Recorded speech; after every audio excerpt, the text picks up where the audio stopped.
Salut la famille, j'espère que vous allez bien. Alors aujourd'hui, je fais cette petite vidéo pour répondre à la question, est-ce qu'on a besoin d'aller à une église pour grandir spirituellement? Et dans cette vidéo, on va regarder à deux extrêmes. La première extrême, c'est l'extrême d'un point de vue très traditionnel où on te dit que si tu vas pas à l'église tous les dimanches, dans une église bâtiment, ou si tu n'es pas soumis à un ministère, tu es hors de la volonté de Dieu, tu es orgueilleux ou tu n'es pas sous la couverture spirituelle. Alors ça, c'est un extrême. Et la deuxième extrême, c'est les gens qui sont isolés, qui n'ont pas de... qui disent qu'ils n'ont pas besoin de se réunir, qui disent qu'ils sont plus spirituels que tout le monde, qui disent qu'ils n'ont pas besoin d'enseignement ou de communion fraternelle avec d'autres chrétiens. Ça, c'est la deuxième extrême. Alors, on va regarder à la première extrême d'abord. Pour répondre à la question, est-ce qu'on a besoin d'aller à une église pour grandir spirituellement? Mais d'abord, c'est quoi une église? Selon la tradition, l'église, quand on dit une église, on pense directement à un bâtiment, on pense à un culte dimanche, que les gens aillent tous les dimanches où il y a la louange, il y a la prière, il y a la prédication, après il y a les offrandes et après on va à la maison. Mais l'église selon la Bible, c'est quoi? L'église, c'est le corps de Christ. L'église, c'est où deux ou trois sont rassemblés au nom de Jésus. Dans le Nouveau Testament, la majorité du temps, les gens se rassemblaient dans les maisons. Et c'est ça qu'on appelait l'Église. Quand Paul écrivait aux églises, c'était aux églises qui se réunissaient dans les maisons. Alors ça, c'est numéro un. Alors, pour grandir spirituellement, tu n'as pas forcément besoin d'aller à une église bâtiment. C'est pas mauvais. Je suis pas contre les églises bâtiments, je suis pas totalement contre les églises traditionnelles, mais c'est pas ça qui va déterminer si tu vas grandir spirituellement. Maintenant, quand tu vas à une église, on va dire une église traditionnelle de dimanche, il y a des gens qui vont à l'église tous les dimanches, mais ils sont toujours bébés spirituels. Ils ne grandissent pas spirituellement. Alors, c'est pas forcément ça la routine d'aller à l'église tous les dimanches qui va te faire grandir spirituellement. Pour grandir spirituellement, numéro un, si tu veux grandir spirituellement dans une église traditionnelle, numéro un, c'est important que les gens sont réellement nés de nouveau, que les gens sont des vrais disciples de Jésus, que les gens vivent la parole de Dieu, que le message de l'église soit la vérité. Ça, c'est la base. Si tu vas à une église qui n'a pas cela, mais dans ce cas, non. Tu ne vas pas grandir spirituellement dans une église comme ça. Mais même si tu vas à une église où ils prêchent la vérité, où il y a des vrais disciples, où les gens sont réellement nés de nouveau, le fait que tu vas à cette église, ça ne va pas forcément dire que tu vas automatiquement grandir spirituellement. Est-ce que ça peut aider? Oui. Est-ce que ça peut te pousser à obéir la parole? Oui, ça peut. Mais c'est pas forcément le message, parce que quelqu'un peut prêcher un message très biblique, très bien, très spirituel, très bénissant, mais c'est pas tout le monde dans la salle qui va grandir spirituellement automatiquement quand on prêche un bon message. Qu'est-ce qui te fait grandir spirituellement, c'est quand tu écoutes la parole, tu reçois la parole, mais tu mets la parole de Dieu en pratique. Parce que si tu écoutes, tu es un auditeur de la parole, mais tu ne mets pas en pratique, tu te sois toi-même. Et tu ne vas pas grandir spirituellement. C'est comme par exemple quelqu'un qui t'enseigne comment perdre du poids. Imagine, il a le meilleur enseignement dans le monde. Mais si tu ne mets pas les principes, l'enseignement en pratique, ça va faire absolument rien et tu ne vas pas perdre du poids. Et c'est la même chose pour les choses spirituelles. Aujourd'hui, dans les églises traditionnelles, on nous enseigne que si tu vas à l'église, si tu viens à cette conférence, si tu viens à cette retraite, Dieu va transformer ta vie. Dieu va te faire grandir, aller à une autre dimension. Mais c'est pas le cas. C'est pas la réalité. Combien de fois est-ce que vous êtes parti à une conférence, retraite, l'église, mais après votre vie n'a pas changé? Qu'est-ce qui va changer ta vie? C'est si tu mets la parole de Dieu en pratique, tu te disciplines toi-même. C'est pas, personne ne peut te forcer à grandir spirituellement, c'est entre tes mains. Est-ce que ça peut aider que que tu écoutes un prêche qui dit la vérité, que tu es entouré des gens qui sont les vrais disciples? Oui, absolument. Mais qu'est-ce qui va te faire grandir spirituellement? C'est écouter la parole et non seulement ça, mais mettre la parole de Dieu en pratique. C'est ça l'essentiel. Te discipliner. Si tu veux grandir dans la prière, tu te disciplines dans la prière. Si tu veux grandir dans l'obéissance à la parole, tu obéis à la parole. Si tu veux grandir dans résister la tentation, tu dois résister la tentation et c'est comme ça que tu grandis spirituellement et personne ne peut faire ça pour toi. OK?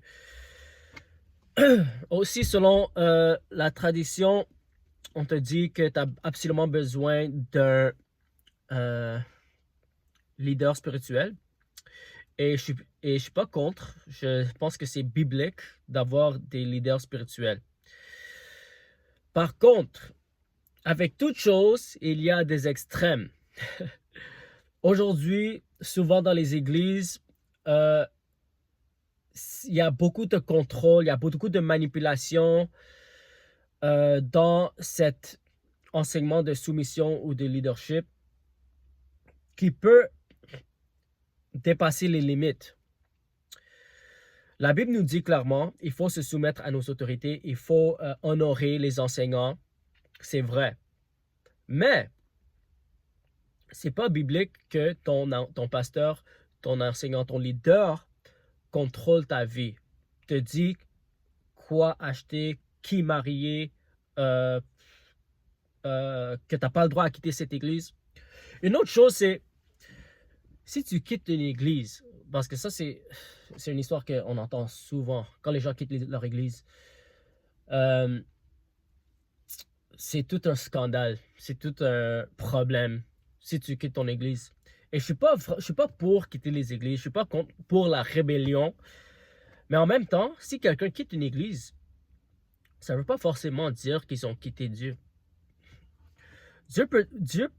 Numéro un, si tu es dans une église qui ne prêche pas la vérité, si tu es dans une église qui ne te fait pas grandir spirituellement, si tu es dans une église qui ne te bénéficie pas, je t'encouragerais de prier et, s'il faut, quitte cette église. Et je ne sais pas si les gens, ce que les gens vont penser de ça, mais c'est la réalité. Parfois, il faut prendre une décision de quitter une église. Et parce que c'est quoi le problème? Le problème, c'est que au nom de la soumission, les gens vont rester quelque part où ils ne sont pas en train de grandir spirituellement, où ils ne sont pas enseignés les vraies doctrines, où ils ne sont pas encouragés à être des vrais disciples de Jésus. Et au nom de la soumission, ils vont rester pendant des années. Même il y a des prédicateurs qui te disent que, à moins que je te relâche, tu ne peux pas aller évangéliser, tu ne peux pas aller former des disciples, tu ne peux pas commencer une cellule à la maison, à moins que tu aies ma bénédiction. Ça, c'est pas biblique et ça tue la destinée des gens. Il y a plein de gens qui ont envie de servir le Seigneur, envie de prêcher, envie de gagner les âmes, envie de prier pour les malades, voir des miracles, être utilisés par Dieu. Plein de gens ont des grandes destinées en eux. Mais, au nom de la soumission, de la leadership, de l'Église traditionnelle, ils vont étouffer ce don. Ils vont t'enseigner que tu dois te soumettre pendant des années et des années et des années. Et si Dieu me donne la confirmation que je peux maintenant te relâcher, là, tu peux y aller. Et ça, c'est vraiment dommage parce qu'il y a plein de chrétiens qui vivent leur vie sans accomplir leur potentiel. Alors, si tu es dans une église comme ça, je t'encourage de vivre ta potentiel et obéir simplement à la parole de Dieu. Quelqu'un qui te dit de ne pas prêcher, par exemple, de ne pas évangéliser, de ne pas former les disciples, ça vient pas de Dieu. Et en fait, Jésus a dit, si tu enseignes à, à mes enfants de ne pas obéir les moins de ces commandements-là, tu seras le moins dans le royaume de Dieu. Alors même eux, les gens qui t'enseignent de ne pas obéir la parole vont recevoir un jugement. Okay? Alors j'espère que ça clarifie certaines choses. Et encore, je ne veux pas encourager la rébellion, je n'encourage pas l'orgueil, parce que on va parler un peu de l'autre extrême aussi. Il y a un autre extrême aussi. Okay? Il y a l'extrême traditionnel, l'extrême de soumission, l'extrême de leadership, l'extrême de église bâtiment traditionnel. Il faut aller à l'église tous les dimanches, sinon tu es bizarre, sinon tu es dans un secte, sinon tu es rébellieux, sinon tu es orgueilleux. C'est même en tant que pasteur d'une église. Si quelqu'un quitte mon église, ça ne veut pas dire qu'ils ont quitté Dieu. Ça ne veut pas dire qu'ils sont maintenant, ils sont plus sous ma couverture spirituelle. Ça, c'est une autre chose. Cette doctrine sur la couverture spirituelle. Alors, je suis d'accord que le leadership, c'est biblique. Avoir une bonne influence, c'est biblique. Mais l'idée que maintenant, tu es plus sous la couverture spirituelle, alors maintenant, le diable peut venir je sais pas, il a maintenant accès à ta vie parce que tu es plus sous une couverture spirituelle. C'est pas biblique. Tu peux pas trouver ça nulle part dans la Bible. Si j'ai Jésus en moi, plus grand est celui qui est en moi que celui qui est dans le monde. Si j'ai l'esprit, le même esprit qui a ressuscité Jésus de la mort, l'ennemi ne peut pas me toucher. So, ça arrête à ça. C'est pas une question de tu dois te soumettre, tu dois aller à l'église, tu dois être sous l'onction pour avoir la puissance. Non, tu as déjà l'onction. Si tu es né de nouveau, tu as l'Esprit de Dieu qui vit en toi, Jésus qui vit en toi. Tu as toute bénédiction dans les lieux célestes. OK, alors, ça c'est numéro 1. Numéro 2, l'autre extrême, c'est quoi? Parce que souvent, les gens qui disent qu'ils ne vont pas à l'église, si tu examines leur personnalité ou leur personne, leur caractère, souvent, c'est les gens orgueilleux. Soit c'est les gens orgueilleux qui pensent qu'ils sont trop spirituels, soit c'est les gens qui disent qu'ils sont croyants, mais ils vivent comme le monde et ils veulent juste vivre dans leur péché. Ça, c'est souvent les gens qu'on voit. Des gens qui disent que ils n'ont pas besoin d'aller à une église. Et il faut faire attention avec ça aussi. Il faut faire attention de ne pas tomber dans un orgueil spirituel où tu penses que tu es meilleur que les gens qui vont dans des églises traditionnelles, par exemple, où tu n'as pas besoin d'enseignement, tu n'es pas enseignable. Ça aussi, c'est la définition de quelqu'un qui est stupide. Dans Proverbes, ça nous dit que quelqu'un qui s'isole, quelqu'un qui n'est pas enseignable, quelqu'un qui n'écoute pas les conseils des sages, c'est quelqu'un qui est fou ou stupide ou il est rempli d'orgueil. Alors, il faut faire attention avec ça aussi. Alors, avec toute chose, il y a des extrêmes. Pour revenir à la question, est-ce qu'on a besoin d'aller dans une assemblée pour grandir spirituellement? Comme j'ai mentionné, d'abord, l'Église, c'est quoi? L'Église, c'est le corps de Christ. Alors, tu peux aller là où il y a des croyants et ça peut t'aider, ils peuvent prier pour toi, t'encourager à obéir la parole de Dieu. Et à la fin, c'est vraiment ton obéissance à la parole de Dieu qui te fait te faire grandir spirituellement. Alors, que ce soit dans un bâtiment, que ce soit dans une maison, que ce soit sous un nom d'un ministère, que ce soit juste un groupe d'amis qui sont croyants, qui sont des disciples de Jésus, tu peux grandir spirituellement. Mais encore, la clé pour grandir spirituellement, ça ne dépend pas de que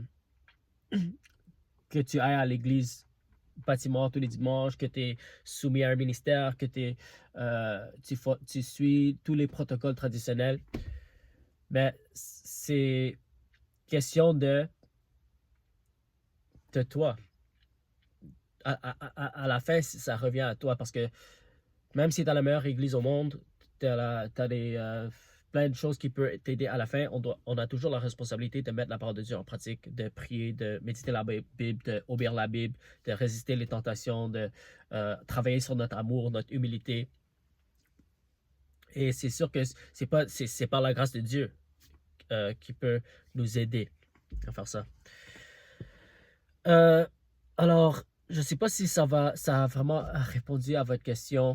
Est-ce qu'on a besoin d'une assemblée pour grandir spirituellement? Et je dirais que ça dépend. Ça dépend sur c'est quoi ta définition d'une église. Ça dépend sur est-ce que tu es prêt à obéir? Est-ce que toi, tu veux grandir spirituellement? Et ça serait ma suggestion pour quelqu'un qui veut grandir spirituellement. Trouve des personnes qui sont en feu pour Jésus. Trouve des personnes qui aiment Dieu. Trouve des personnes qui mettent la parole de Dieu en pratique. Et entoure-toi avec des personnes parce que c'est vrai que les personnes avec qui tu t'entoures, c'est ça que tu vas devenir. Les personnes sont comme les ascenseurs. Ils vont soit t'amener en haut, soit t'amener en bas. Alors ça, c'est numéro 1. S'il y a des gens autour de toi qui sont des vrais disciples de Jésus, entoure-toi avec eux et ils vont positivement t'influencer. Et aussi, toi, prends la responsabilité de faire obéir la parole afin que tu peux grandir spirituellement. Alors voilà. Si, par exemple, parce qu'il y a des cas différents, il y a des situations différentes. Il y a certaines personnes qui ne connaissent pas des personnes qui sont en feu pour Jésus. Et ça peut arriver. Pourquoi? Parce qu'il n'y en a pas beaucoup. Il y en a pas. La réalité, c'est il n'y en a pas beaucoup qui sont des disciples qui sont vraiment en feu pour Jésus. Et c'est dans certains contextes, dans certains pays, c'est quand même rare à trouver. Et je dirais, c'est mieux de marcher seul que de marcher avec des gens qui peuvent t'amener en bas. Et s'il n'y a pas de disciples qui sont en feu pour Jésus autour de toi, gagne les âmes, forme les disciples, et voilà. Et tu auras une communauté de personnes qui sont en feu pour Jésus. Si c'est vraiment ça, si c'est vraiment que tu ne trouves pas les gens, mais si c'est le fait que tu es juste orgueilleux ou tu n'es pas enseignable ou tu es... voilà, examine toi-même. Alors, je vous encourage à examiner vous-même d'abord. Examine toi-même pour voir est-ce que c'est réellement une question de... Il n'y a pas d'église qui peut vraiment t'aider spirituellement ou est-ce que c'est l'orgueil? Est-ce que c'est... je sais pas. Voilà. Alors, j'essaie de me rappeler si j'ai oublié quelque chose, mais sinon, si j'ai oublié quelque chose, si vous avez d'autres questions, n'hésitez pas à m'écrire. Et n'oubliez pas que pour grandir spirituellement, tu dois non seulement aller à une église, mais mettre la parole de Dieu en pratique et prendre une décision toi-même de grandir spirituellement à travers la prière, la méditation de la parole, l'obéissance. Et c'est vrai que l'Église traditionnelle aujourd'hui nous enseigne à être les auditeurs de la parole et non des faiseurs de la parole. Alors, c'est important qu'on ne tombe pas dans cette piège où on devient des auditeurs de la parole, des chrétiens traditionnels. Et la Bible nous dit, si tu es un auditeur et pas un faiseur, tu déçois toi-même. Et il y a beaucoup de gens qui sont déçus, qui se trompent. Ils se trompent. Ils pensent qu'ils sont dans la volonté de Dieu, mais si tu ne mets pas la parole de Dieu en pratique, tu n'es pas dans la volonté de Dieu. Et c'est pas tout le monde qui dit Seigneur, Seigneur, qui vont entrer dans le royaume de Dieu, mais tous ceux qui font la volonté de Dieu. Alors voilà ma réponse à cette question. Si vous avez d'autres questions, n'hésitez pas à me contacter. Et que Dieu vous bénisse et on se voit à la prochaine.